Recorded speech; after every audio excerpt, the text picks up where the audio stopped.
Okay, first of all, I'd just like to give a shout out to David Housel. Missed his first home game, I think, since 1964. We're thinking about him. Glad we got the victory. Like the way that we put the game away early. Got a chance to play some young guys, which was much needed. A lot of those guys are going to be playing this season. Get them out there, get experience, get their feet wet. The only negative of the game, really, from my standpoint, was the 4 turnovers, but 3 of those were from freshmen. And it's good that you do that in a game like this. And so we just got to do a better job of holding the ball. Our defense, I thought, played outstanding. The 4 turnovers, Daniel Thomas really made an impact play on the interception for a touchdown. That kind of gave us a little breathing room there. And then, of course, we had the block punt. That was really nice, to get the score with that. So. Overall, glad to get the victory. It was a really good crowd, for the first home game, and we're looking forward to next week. Questions? Go ahead. You were hoping to see an increase in the running game. You averaged almost 7 yards per carry. How much stock do you put in it against the caliber? I don't know. We were able to run the football, and we said that last week. We got to run the football better. So, I thought that was good. To get back on track running the football, and especially giving all the running backs carries. There's nothing like carries in a game, and you can find out a lot about the running backs too. And kind of like we talked about, we got to do a better job of protecting the football. That's really the only negative I saw from the game.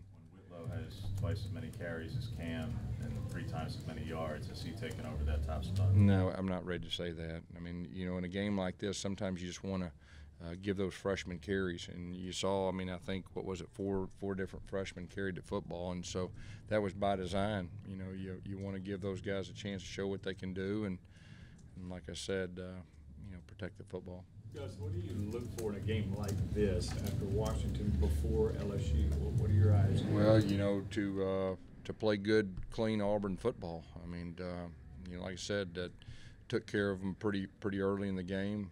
That's the positive. Able to play a lot of new guys, like I said earlier. That's the positive. I think that's what you take away from a game, because it's a long season, and depth, especially in our league, is a factor. Gave us a chance to play a whole bunch of people, defensively, offensively, special teams, and so that's the takeaway. Talk about protecting the football. Asa goes out there, and one of the first things he does is fumble. Frustrating for you to see him do that? Well, he's a true freshman. And that's his first game action. So, he's he's going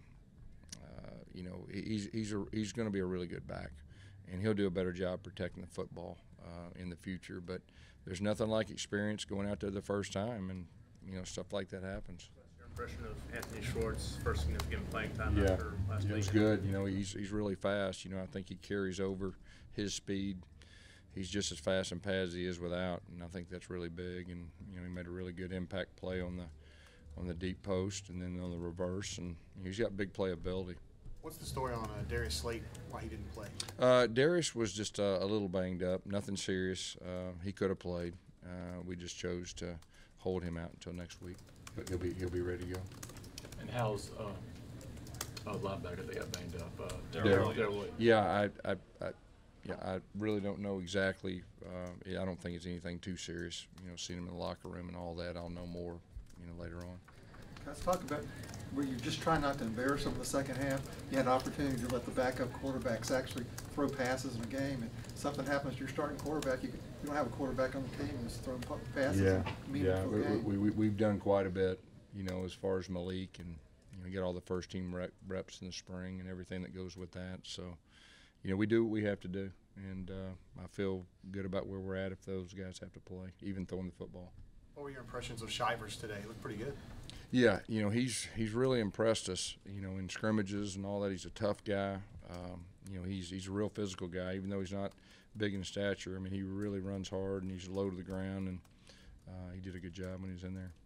How much did you factor in the new redshirt rule when you were, choosing some of these young guys? Yeah. We factored it in. There's no doubt. And the thing about from a coach's standpoint, it gives us a chance to, see what guys can do. See the guys that can help you, and you can make decisions a lot quicker. So hopefully a game like this will help us with that. Earlier in the week, you weren't sure about Eli and Will playing. Obviously, they both here. Yeah. When did you know they were going to get to play? play, and just what was their reaction? Yeah, the last 2 weeks, I mean, they've been practicing, full speed with everything that goes with it, and it was just kind of one of those deals. They've been cleared for 2 weeks, and it just felt like try to get their feet wet a little bit, and but no, they're going to be ready to play. They both had very fast recoveries, and I think it was good to get them out there and get their feet wet. Is this going to be a week-to-week thing, or are they at this point?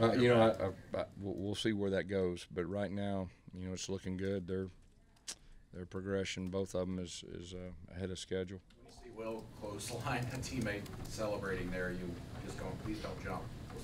Not into that team. Yeah, it's we got to get better at celebrating. I saw that on the replay. I saw it and kind of shook my head. Can you talk about Devin Barrett? Got to play pretty good Yeah. corner today. Yeah, Devin's been playing corner, and he's kind of every a couple periods a day on some offense, but I think he's locked in over there right now, and I think he did some good things out there. There's nothing like experience for him out there too. So him scoring a touchdown, I guess that's got to be a big deal to Yeah, him. yeah, great job. I think Jordan Peters blocked the punt, and he scooped and scored with it. And I think Denson was kind of in on that too. I think we had 2 people that kind of got a hand on the ball. Coach, you're 2 games in, you got LSU coming up. Where are you seeing your team at right now?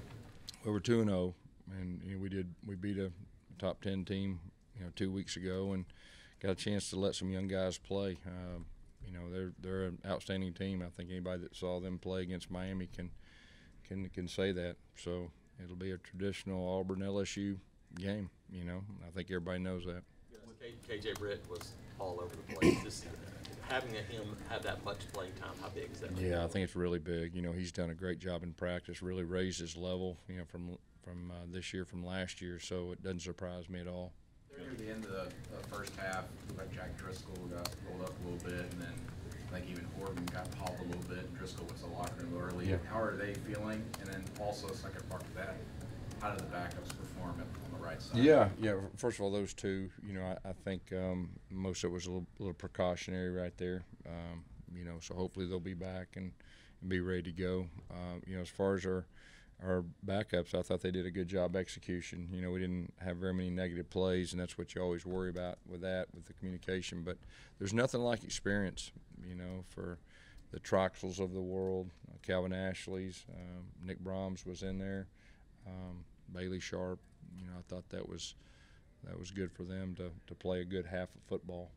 As you transition to LSU week, what is going to be your first message to the team? What has been an emotional series for years, but especially these last 2 meetings where they come here 2 years ago, lose very late. You guys blew that lead last year there. Just what's that first message? Well, like I said, it's always a good game we play. There's no doubt it's big. It's big for the West, and like I said, I think what are they, top 10 or close or whatever. I mean, it's going to be a big game. I think everybody knows that, and we're going to get their best. They're going to get our best, and I'm glad we're playing at home. Well, I wanted to ask you about, earlier in the week, you want to see the focus of the team this week and get better from week 1 to week 2. Yeah, Did you see our focus was really good as far as preparation and all that. And like I said, we didn't get out there and slop around early. I mean, we went ahead and we had the 1 fumble, we overcame it, and then put them away early. And so I thought that was really positive. You mentioned Daniel Thomas. What does he do that allows him to get such a good break on the ball? And he's a football player. Those were stick his foot in the ground and 2 impact plays that I think both of them, obviously he scored on the one, but I think the other one led to points. Through 2 games, just how pleased have you been with Whitlow's progression at running back in his first real action? Yeah, good. As long as we hold him to football, I'm real pleased. All right, Coach. Okay, thank you. Thank you.